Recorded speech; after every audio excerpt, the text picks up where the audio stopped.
Bom, continuando o assunto do vídeo anterior, onde eu apresentei os comandos de transformação para mover, rotacionar e escalonar o nosso objeto, vamos falar agora sobre como isso funciona quando nós temos múltiplos objetos selecionados.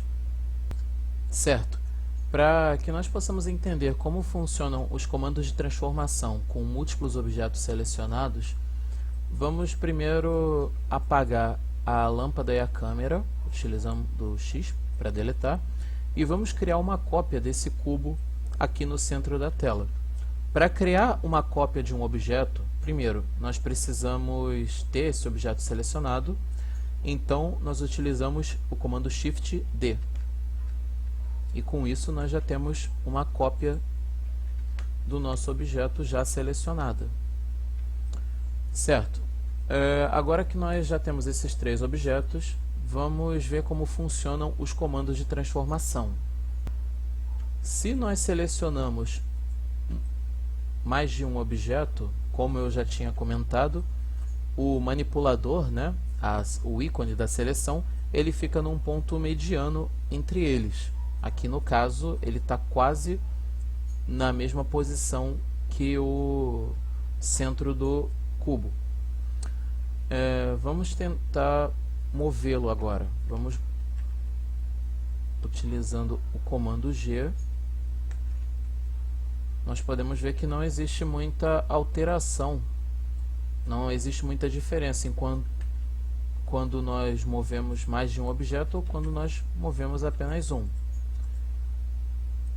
Se nós utilizamos o comando de rotação,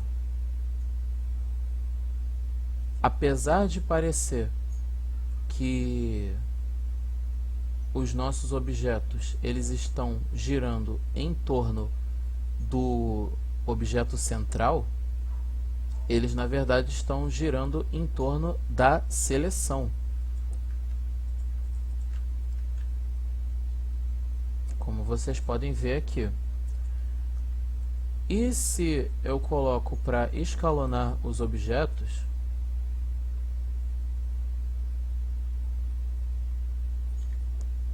essa escala ela vai ser alterada com base no manipulador, na posição do manipulador. Bom,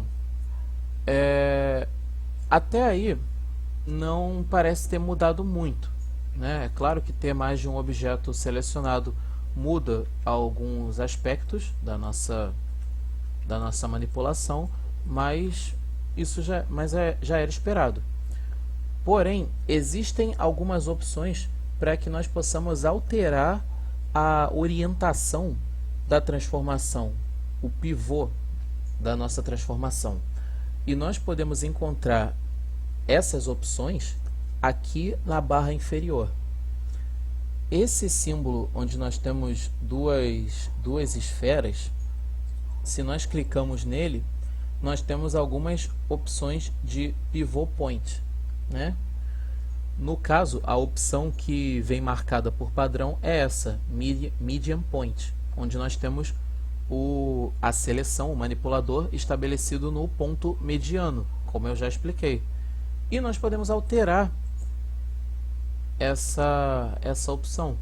Se nós clicarmos em elemento ativo, como eu já tinha explicado anteriormente, o objeto ativo, a gente pode distinguir o objeto ativo pela cor da seleção dele, né, do destaque que aparece nele, é o último objeto selecionado. Se eu quero, por exemplo, eu tenho esses três objetos selecionados, no caso esse é o ativo.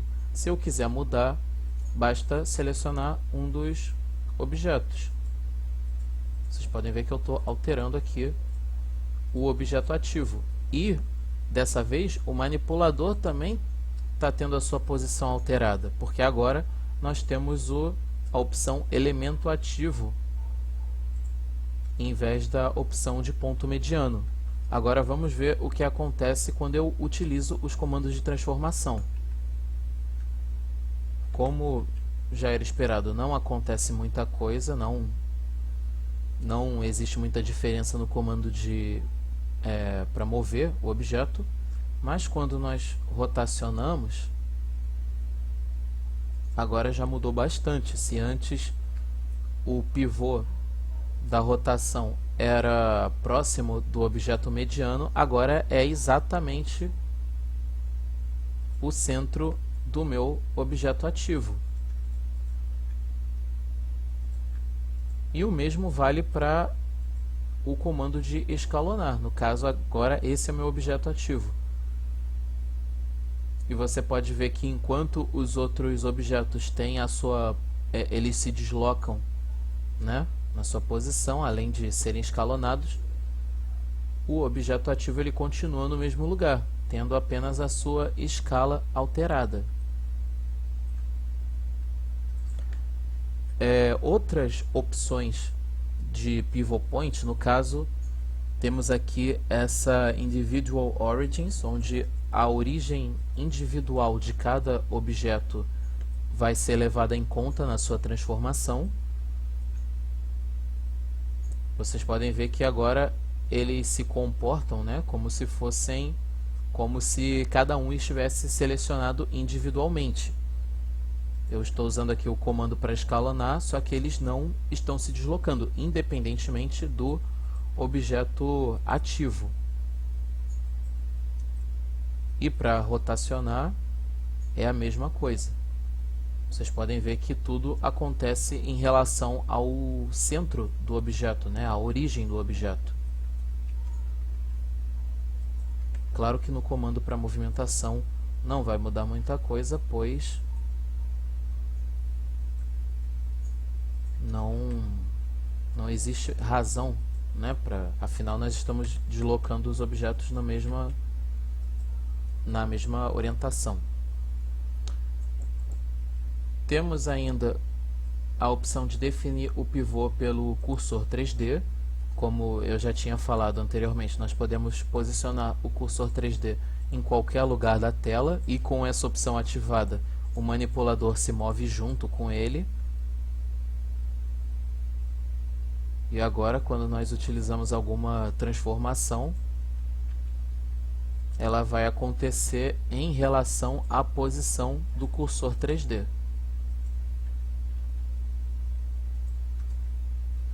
Existe ainda a opção Bounding Box Center, mas só uma explicação rápida. Bounding Box tem mais a ver com simulações de física e aspectos do tipo, então não vai ser algo que vai nos influenciar muito aqui. Existe ainda a opção para manipular apenas a origem, o ponto central dos objetos. O que isso significa? Nós temos a origem, né, dos nossos objetos, o centro dos nossos objetos, e se nós clicarmos nessa opção, apenas a origem vai ser manipulada. Por exemplo, quando eu tenho múltiplos objetos selecionados, vamos desligar essa opção. Certo, tenho múltiplos objetos selecionados, o pivô é o ponto mediano. O que nós temos aqui são os objetos, eles mantêm, né, a mesma proporção, mas eles vão se deslocar. Quer dizer, eles se deslocam no espaço para que a escala dele, para que eles continuem na mesma proporção, tendo a sua escala alterada. Agora, se nós marcamos a opção para manipular os pontos centrais, a origem dos objetos, é como se apenas as origens fossem manipuladas. Na verdade, é exatamente isso que acontece. Vocês podem ver que a geometria dos meus objetos não está sendo alterada, o tamanho nem nada. Quando nós rotacionamos é a mesma coisa, só para vocês entenderem. Com a opção desabilitada, nós temos tanto as origens quanto a geometria dos nossos objetos sendo alterada. Não alterada, no caso, apenas temos essa transformação acontecendo nos objetos. E com a opção marcada, os objetos continuam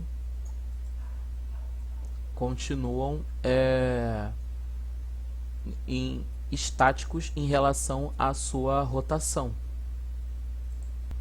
Bom, agora que nós já falamos sobre transformação, vamos finalizar a cobertura do modo de objeto falando sobre algumas outras ferramentas que podem ser utilizadas nesse modo. A primeira delas é a ferramenta Hide, que nós podemos utilizar para ocultar os objetos presentes na nossa cena. Para utilizar essa ferramenta, nós só precisamos selecionar o objeto que queremos esconder e utilizar a tecla H. E agora nós temos o nosso objeto oculto. Nós podemos fazer isso com mais de um objeto. Mais uma vez o comando H. E agora os objetos selecionados não aparecem mais. Para revelar os objetos que foram ocultos, nós utilizamos o comando Alt H. E aí os objetos já vêm selecionados. A visibilidade deles novamente está habilitada na nossa cena. Nós também podemos utilizar esse recurso através da janela Outliner. Aqui nós temos do lado de cada um dos objetos esse ícone de olho, né? Se nós clicamos nesse ícone, nós podemos desabilitar ou habilitar a visualização do nosso objeto. Aqui nós também temos ícones de cursor e de câmera. No caso, a câmera ela serve para renderização, nós vamos falar sobre isso mais tarde. E o ícone do cursor serve para manipulação e seleção do nosso objeto. Por exemplo, eu cliquei aqui, eu desabilitei o ícone do cursor nesse cubo e agora, mesmo clicando, eu não consigo selecioná-lo. Aqui eu consigo selecionar esse cubo, consigo selecionar esse, mas não esse, por conta do cursor ter sido desabilitado, da seleção dele ter sido desabilitada. E esse foi o comando para ocultar os objetos aqui no Blender. Um outro comando bem útil é o seguinte: para que eu mova os meus objetos numa mesma posição, para que eu mova meus objetos juntos, primeiro eu tenho que selecioná-los todos juntos e utilizar o comando para movê-los. Caso o meu trabalho tenha múltiplos objetos, como digamos que esse aqui seja um deles, né? Vamos querer fazer algumas alterações. Digamos que esse seja meu modelo 3D. Se eu quiser movê-lo aqui dentro da minha cena, eu vou precisar selecionar todos os objetos que compõem esse modelo. Bom, existe uma outra forma de se fazer isso, que é o comando Parent. Ele funciona da seguinte maneira. Vamos afastar aqui os objetos. Eu vou selecionar primeiro o objeto que eu quero definir como objeto filho. Por último, vou selecionar o objeto que eu quero definir como objeto pai. Temos aqui o objeto pai, que é o objeto ativo, e o objeto filho, que é um outro objeto selecionado. Nós utilizamos agora o comando Ctrl P e vocês podem ver que apareceu um menu aqui dizendo Set Parent to. Se eu clico na opção Object, a princípio não parece ter acontecido nada, mas se eu faço alguma alteração nesse cubo, vocês podem ver que o objeto que eu selecionei como objeto filho também é selecionado. Na verdade, se vocês prestarem atenção, eu vou mover um pouco para melhorar, vocês podem ver que tem essa linha pontilhada conectando os objetos, simbolizando essa ligação que eu estabeleci agora. E não é apenas no movimento. As alterações que eu faço no objeto pai, elas vão acontecer também no objeto filho. Já o objeto filho, eu posso alterá-lo em vários aspectos que nada vai acontecer ao objeto pai. Um outro ponto importante de se mencionar é que eu não preciso ter necessariamente um objeto ligado ao outro. Eu posso ter múltiplos objetos filhos no mesmo objeto pai, bastando para isso selecioná-los utilizando o Ctrl P. Eu poderia também transformar um objeto que é um objeto filho em objeto pai.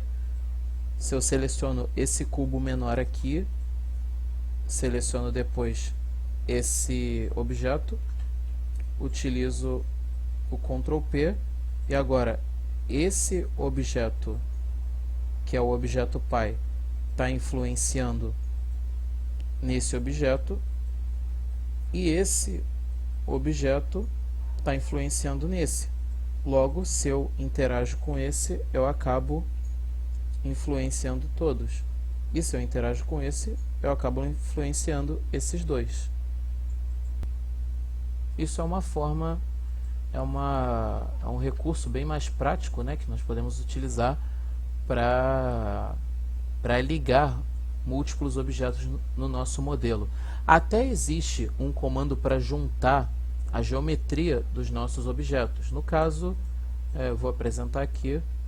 No caso, é o comando Ctrl J, onde eu seleciono múltiplos objetos e o objeto ativo, utilizando o Ctrl J, eu transformo todos esses objetos em um só, e o objeto ativo passa a ser o novo centro deles. Por nós ainda estarmos no modo objeto, eu preferi ensinar o comando parent primeiro, porque